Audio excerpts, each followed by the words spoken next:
Okay. Hello everyone. Today's our sixth lecture on basics of electronics playlist. So आज का हमारा topic है timing control. So हम आज टाइमिंग कंट्रोल में देखेंगे कि first of all delay control. Okay. So delay control होता क्या है कि this specifies the delay time unit before a statement is executed during simulation. मतलब जब हमारे कोड में जो भी एक स्टेटमेंट्स होती है मेन जो हमारी बॉडी में जो लिखा जाता है वो हमें कितने टाइम के बाद एग्जीक्यूट करनी है, कितने टाइम यूनिट्स के बाद एग्जीक्यूट करनी है, उसको हम बोलेंगे delay control. A delay time of 0 can also be specified to force the statement to the end of the list of statement to be evaluated at the current simulation time. मतलब current simulation time मान लो 5 nano second है.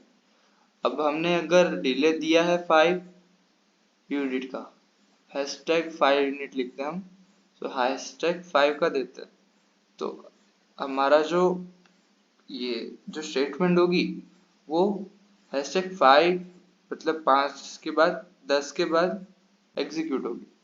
Okay. So ये था delay control.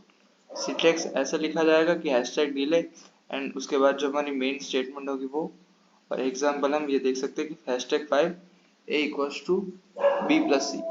मतलब मान लो 0 second से start होता है हमारा कोड, तो 5 नैनो सेकंड के बाद A equals to B plus C execute होगा. देन फिर 10 मतलब यहाँ पे 5 नैनो सेकंड आ गया. अब उसके बाद होगा अगर hashtag 10 A equals to B plus C हो, तो वो ये 5 के बाद 10 सेकेंड्स, मतलब ये 5 और ड्यूरेशन कितनी होगी 10. ओके. मतलब 15 नैनो सेकेंड पर हमारे ये दूसरी स्टेटमेंट एग्जीक्यूट होगी. ओके. सो ये होता है डिले कंट्रोल. अब आते हम इवेंट कंट्रोल पर. So what is event control? This causes a statement or begin and block to be executed only after specified events occur. An event is a change in variable and the change may be positive edge or negative edge or either and is specified by the keyword passage and negate or no keyword respectively. मतलब हमारा जो भी हम जो code लिखते हैं उसमें जो हम स्टेटमेंट या कंडीशन कह सकते हैं वो लिखते हैं, वो एग्जीक्यूट कब होगी, कौन से स्टेप्स पर होगी, उस वो स्टेप्स होते हैं हमारे पॉसेज और नेगेज. पॉसेज और नेगेज मतलब positive triggered and negative triggered. अगर हम सीक्वेंशियल सर्किट की बात करें तो उसमें अगर हमारे जो सर्किट्स होती है वो अगर एज ट्रिगर्ड हुई तो हमारा जो कंडीशन या जो स्टेटमेंट्स है वो कब कब, अगर पॉसेज हो तो पॉजिटिव ट्रिगर पर और नेगेज हो तो नेगेटिव ट्रिगर पर वो एग्जीक्यूट होगी. अगर वो लेवल ट्रिगर्ड है तो स्पेसिफाइड लेवल पर वो एग्जीक्यूट होना चालू करेगी. ऐसा several events can be combined with the और कीवर्ड्स. मतलब हम और का यूज करके बहुत सारी इवेंट्स को कंबाइन कर सकते हैं. मतलब मान लो हमें दोनों पर एग्जीक्यूट करवानी है पॉसेज और नेगेज, तो हम लिखेंगे पॉसेज, मतलब मैं इधर पी लिखता हूँ सिर्फ, तो पॉसेज और नेगेज ये हम ब्रैकेट में लिख के ऐसे लिख सकते हैं. एक सिंटेक्स टाइप होता है ये. Okay. For synthesis one can't combine level and edge change in the same list. मतलब सिंथेसाइज होने के लिए लेवल और एज ट्रिगर दोनों एक साथ सेम लिस्ट में नहीं होने चाहिए. सिंथेसाइज मतलब हमारा जो भी कोड होता है पूरा, उसको हमें मतलब वो पूरा कोड बहुत सारे छोटे छोटे पार्ट्स का बना होगा, उसको हम वो पूरा कंबाइन करके हम बनाएंगे, उसको हम बोलें मतलब छोटे छोटे पार्ट्स मतलब गेट्स होते हैं या अलग अलग हमारे कोड के स्टेटमेंट्स होते हैं, वो सब कंबाइन करके हम बनाएंगे ना हमारा जो भी पूरा सर्किट, या हम पूरा जो हमारा टॉपिक मतलब अगर मक्स का हो तो टू क्रॉस वन में क्या क्या यूज होता है वो पूरा बना के हम सबको कंबाइन करके हम पूरा कोड या हमारा पूरा बनाते हैं, तो उसको बोलते हैं सिंथेसाइज होना. वो सिंथेसाइज कब नहीं हो सकता? जब हम लेवल और एज को कंबाइन करते हैं. सेम लिस्ट में।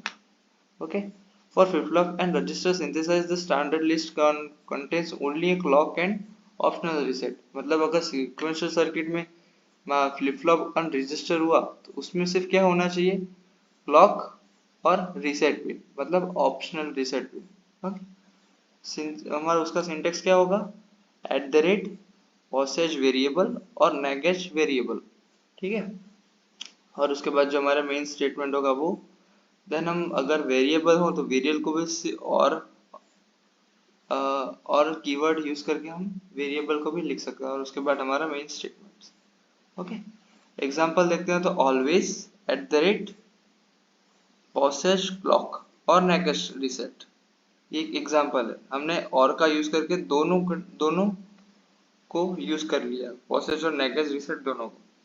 इधर कंडीशन लिखिए, if RST means reset Q equal to 0, अगर Q इक्वल टू 0 हुआ कब होगा, अगर पॉसेज क्लॉक और नेगेज रीसेट पर, ठीक है। तब हमारा Q इक्वल टू 0 होगा तो Q इक्वल टू वैल्यू क्या आएगी, D, ठीक है। मतलब ये एक टाइप से डीप फ्लिप फ्लॉप की डेफिनेशन हुई। दूसरा एग्जांपल देखें तो A और B और E, ये और ऑपरेटर और कीवर्ड का यूज करके हमने बहुत सारी मतलब 3 स्पेसिफाई कर लिया इधर। सो हम लिख सकते हैं वेरिएबल, 3 वेरिएबल लिख दिए हैं A B C E, so sum A plus B plus E। Okay, so ये कंबाइन हो गया तीनों का। तो ये हुआ हमारा इवेंट कंट्रोल। अब हम देखते हैं वेट स्टेटमेंट।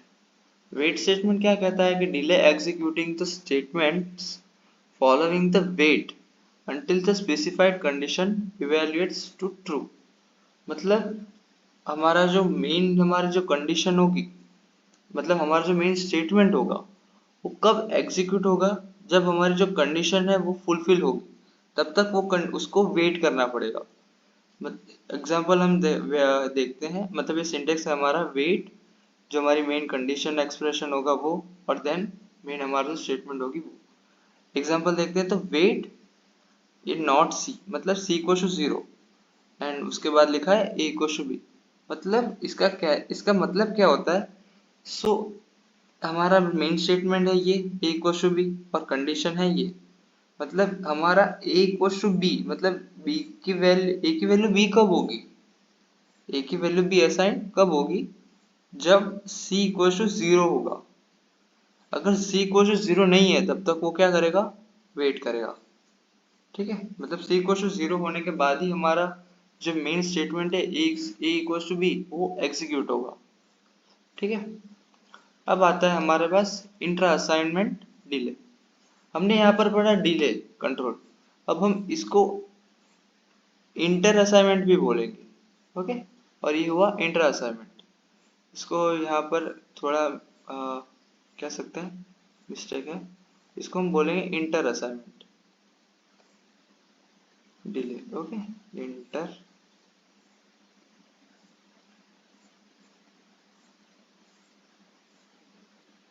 असाइनमेंट। ओके, अगर हम इधर लिखिए दे,